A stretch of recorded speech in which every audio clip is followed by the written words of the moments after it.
Boa tarde. Estamos para mais uma entrevista com o terapeuta Max Reis, desta vez sobre a primavera e os processos alérgicos. Olá, Max. Olá, Tudo Cristina. bem? Tudo bem? Outra vez, cá estamos. Então, eu começava por te perguntar, nós sabemos que as estações do ano têm grande importância dentro da perspectiva ayurvédica, e eu queria que tu falasses um bocadinho desta estação em que nos encontramos, que é a primavera, sob este ponto de vista da medicina ayurvédica. A primavera, a gente chama que é a rainha das estações, né? Então, até no Bhagavad Gita, né, quando Krishna revela lá seus atributos predominantes, se não me engano, no 11º capítulo do Bhagavad Gita, ele diz: eu sou a alma do corpo, a mente nos sentidos, a águia entre os pássaros, o leão entre os animais, entre todas as árvores sou a sagrada Bodhi, e das estações eu sou a primavera. Então, daí a gente já vê há quanto tempo a primavera tem essa relevância na nossa cultura. Então, na primavera, né, a Terra ela desperta trazendo o germinar, né, a energia, ela se eleva, tudo está desabrochando e florescendo, né, cheio de cores, vegetação, as pessoas se sentem mais energizadas e gostam de sair ao ar livre, né, o que para nós, em tempos de Covid, não está sendo nada fácil. E a gente repara isso no comportamento das pessoas, né? Enquanto a gente estava naquele finalzinho de inverno, estava todo mundo mais controlado. Agora, com a primavera, as pessoas têm mais essa necessidade de sair. Então, a primavera ela é uma estação de celebração. Então, as qualidades da primavera, que são o quente, o úmido, né, gentil, untuoso, ela, da mesma forma que, devido ao calor, né, a neve e o gelo, eles acumulados no inverno, começam a derreter, Kapha acumulado no corpo, ele começa a liquefazer e a fluir, né? E é por isso que tantas pessoas ficam resfriadas e com problemas nas vias respiratórias durante esse período de primavera. Além disso, à medida que as flores espalham, né, o pólen, as fragrâncias, os perfumes, tornando as pessoas Vata e Pitta mais felizes, muitos indivíduos de constituição Kapha sofrem muito de alergias, rinites e sinusites, né? Como o início do inverno carrega algumas das qualidades do outono, o início da primavera é muito parecido com o inverno, né? E muitas das recomendações são as mesmas, né, que a gente faz para o período de inverno.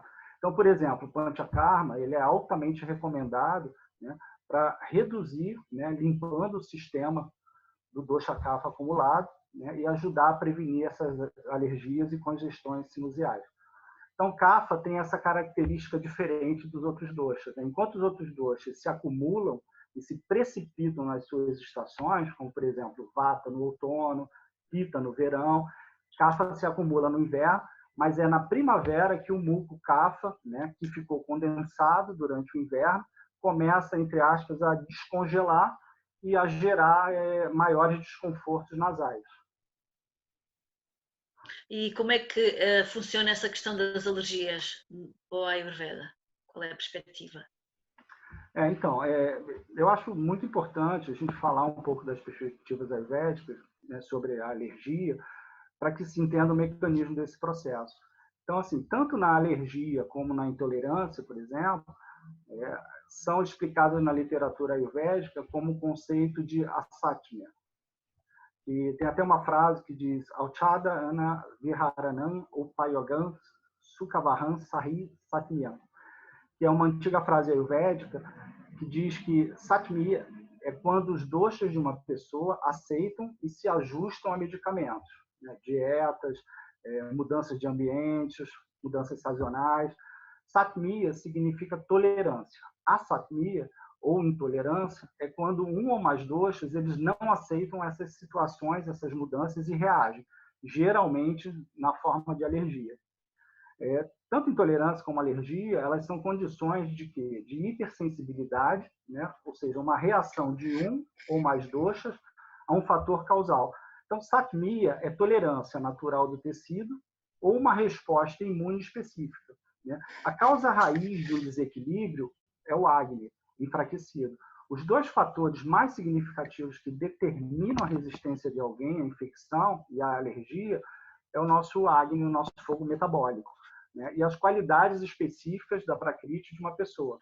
Então, Agni mantém nossa resistência, nossa imunidade natural, produzindo ojas, tejas e prana equilibrados que destroem e neutralizam esses invasores, né?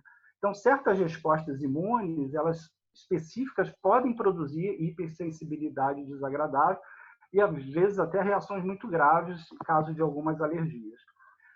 A substância, né, seja pólen, pó, comida, remédio, ela pode ser tanto ingerida, inalada, né, ou até posta em contato com a pele e fazer com que o indivíduo desenvolva uma reação alérgica.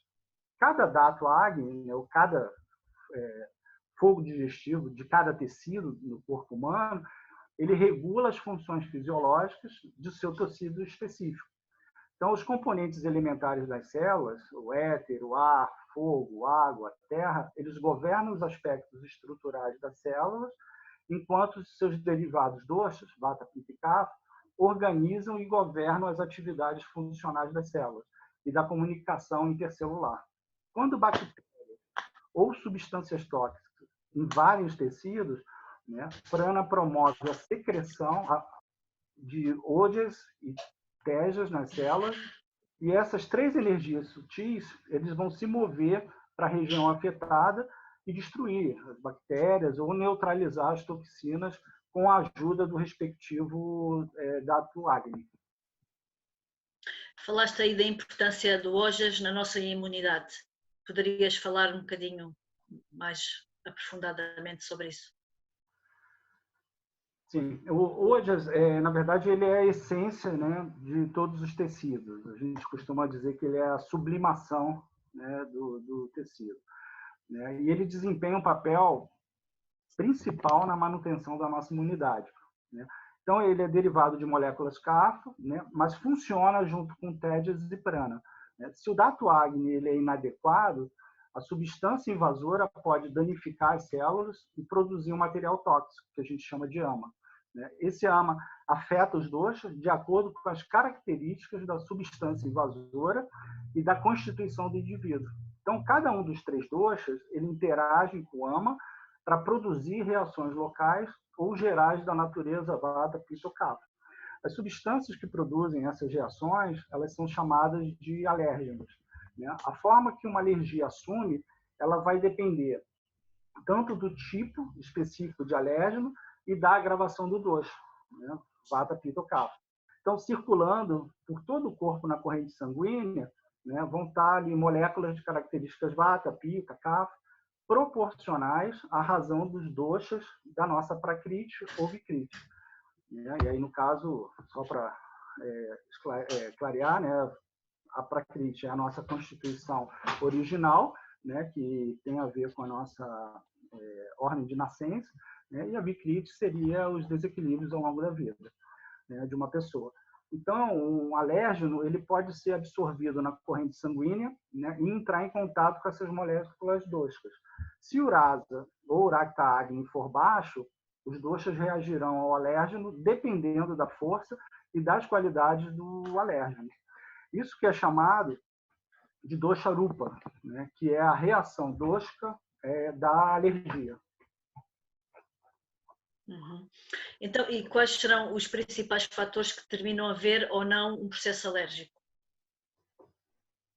Então, os fatores que determinam, né, se há ou não uma reação alérgica, né, e também a gravidade dessa reação, primeiro é a prakriti dosha, né, que é a quantidade desse dosha da nossa já desde a concepção, a vikriti dosha, que é o estado atual do dosha, o dato agni, que é o metabolismo do tecido, e a quantidade de alérgeno que entra no corpo, né? Um ponto importante é que o dosha rupa de uma prakriti dosha, ela criará uma reação alérgica leve, enquanto o dosha rupa de vikriti dosha cria reações alérgicas graves.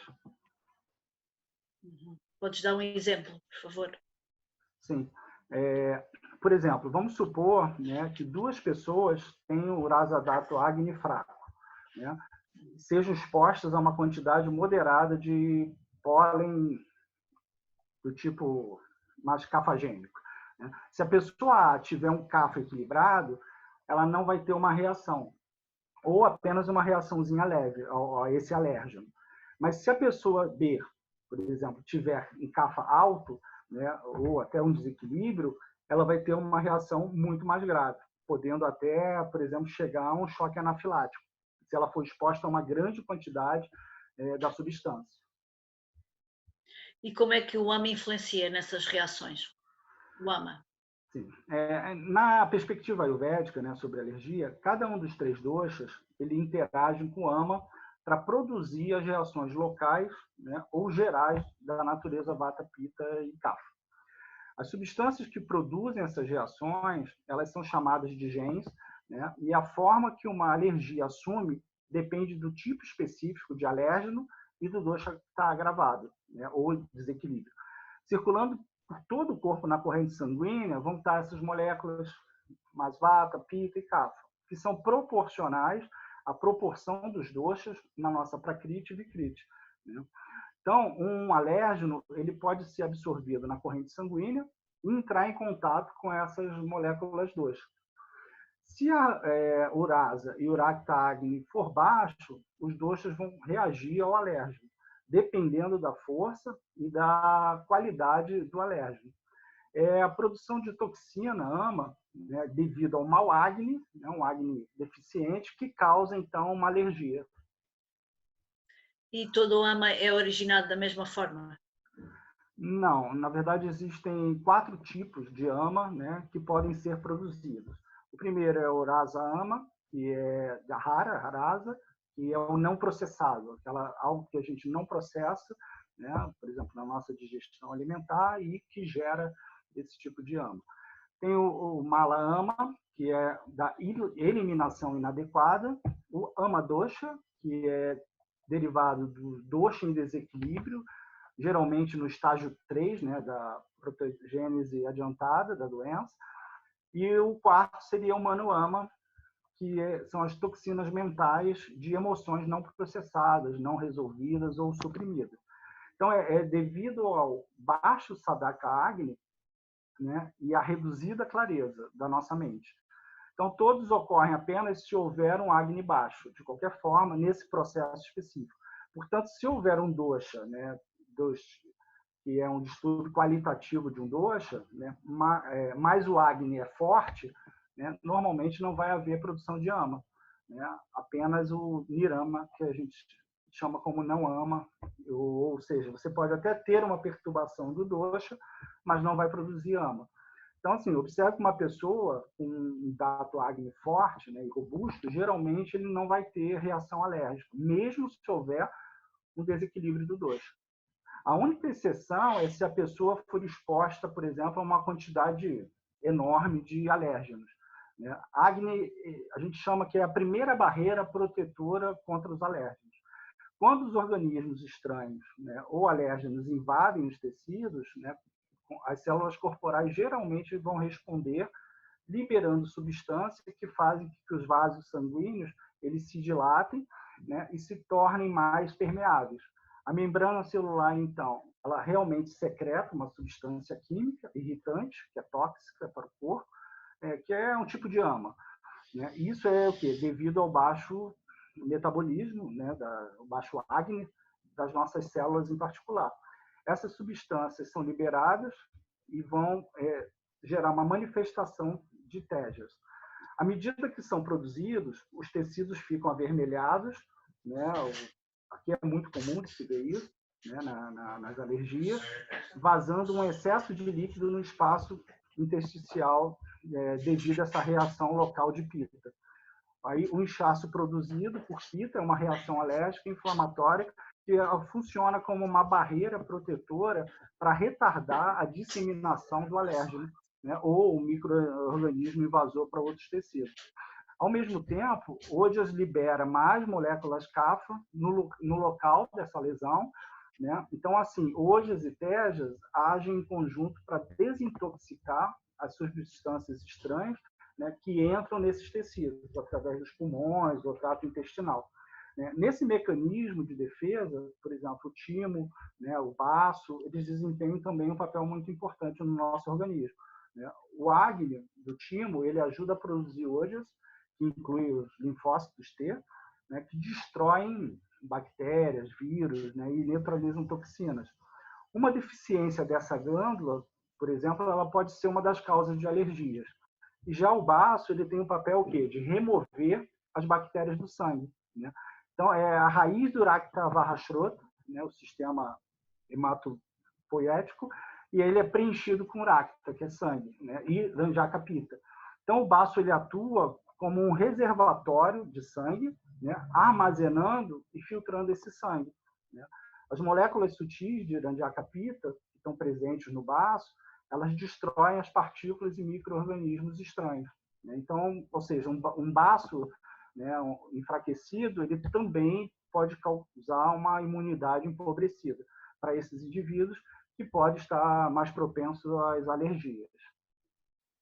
Então, os processos alérgicos são restritos a essa relação do ambiente externo versus acne, ou também há uma predisposição genética?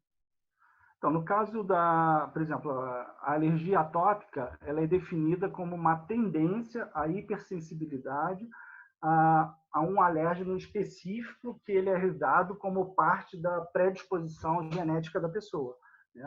Então, esse cavagúnia, que seria um espaço defeituoso, ele também pode ser devido a um trauma de infância, né, a problemas emocionais suprimidos, né, ou não resolvidos, que vai se acumulando nos órgãos. Então, assim, emoções reprimidas, como ansiedade, medo, raiva, produzem estresse, né, e isso estimula a secreção de toxinas no nosso corpo, né? O medo reprimido, a agressividade e a insegurança, elas agravam o dosha vata, né? A raiva reprimida, o ódio, a inveja, vão agravar o dosha pitta, né? E a ganância, a posse, o apego, tudo isso vai agravar o dosha kapha. Então, meditação, exercícios respiratórios, né, os pranayamas e gerenciamento de estresse, eles são fundamentais, né, e particularmente eficazes na minimização de alergias relacionadas tanto às emoções reprimidas, né, quanto a outros fatores. Então, equilibrar o kapha pode fazer toda a diferença na primavera. Em resumo, assim, para desfrutar de uma primavera saudável, precisamos entender primeiramente o dosha kapha e equilibrá-lo, né? Então, assim, dos 3 doshas, vata, pitta e kapha, é o kapha que dota o nosso corpo das suas qualidades aquosas, né? Então, pacificar kapha por todo o corpo também ajuda a equilibrar a produção excessiva de muco, né, que gera um ambiente propício a vírus e outras substâncias. Então, assim, também é importante ficar claro que, à medida que a primavera avança, né, e a temperatura aumenta, convém o quê? Mudarmos de um regime de pacificação kapha para as diretrizes de pacificação de pitta, sugeridas para o verão. E, de fato, como o clima nesse período ele alterna entre frio e calor, a gente precisa estar alerta no dia a dia, né, e usar o nosso bom senso aí para permanecer em equilíbrio.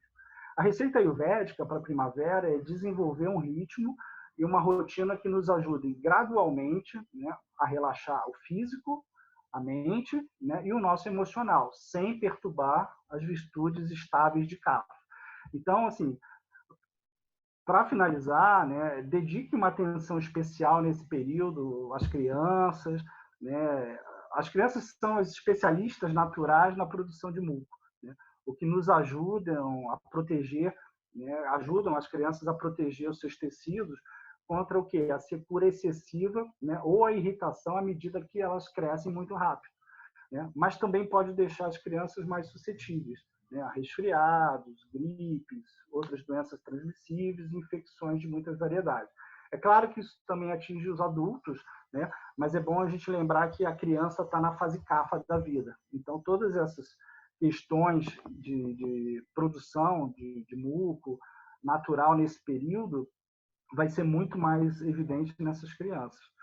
Ou, claro, pessoas kapha e com alguns desequilíbrios kapha. Então, medidas simples como apoiar, né, dar suporte às mucosas, podem fazer maravilhas para esses nossos pequenos produtores de muco, né? Então, assim, tentem agora, claro que com os cuidados agora do Covid, lavar as mãos, desinfetar com álcool, mas tente lubrificar o interior das narinas das crianças, né, com uma pequena quantidade, pode ser óleo de sésamo ou ghee, né, diariamente. Essas substâncias elas podem ser simplesmente aplicadas suavemente, né, com um dedo mindinho, né, e no caso das crianças maiores, elas já podem até estar abertas a aprender a fazer uma lavagem nasal adequada com lota, né, para ajudar a manter as passagens livres, né, e saudáveis. Então, eu espero que com essas informações e com as dicas que vamos dar nos próximos vídeos, todos possam, na medida do possível, aproveitar essa estação tão especial para a gente. Claro que sim, havemos de passar muito melhor com as tuas dicas. Muito obrigada, Max, foi um prazer outra vez e até o próximo vídeo, quem sabe. Obrigado, Cristiana. É um Namastê. prazer estar aqui com vocês. Igualmente. Olá a todos!